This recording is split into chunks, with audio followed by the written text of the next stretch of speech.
Painit na painit, patindi na patindi, paganda na paganda ang ating mga hapwa at gabi. Magandang umaga. Malugod kong ibinabalita sa inyong lahat na tapos na. So, gusto mo lang naman magpapansin sa boyfriend ko? Ira, nasasaktan ako. Bitawan mo ko.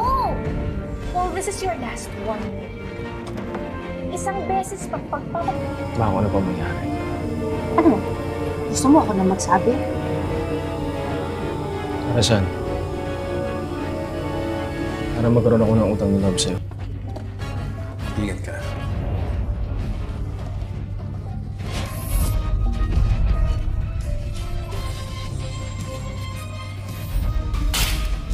Grace.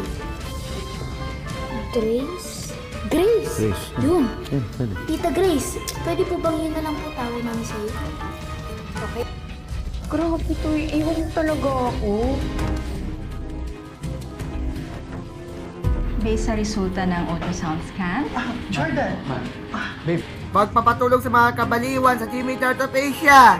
Magiging bago sa madlang katutak sa It's Showtime. Makulit ka sa intriga na actress sa Fast Way Bunda.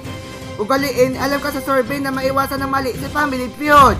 Ang Mas marami na pang balita. oportunidad sa labas ng Metro Manila tulad ng trabaho ang posibleng resulta ng mas mabilis ngayong paglago ng ekonomiya ng 10 ibang rehiyon kumpara sa National Capital Region.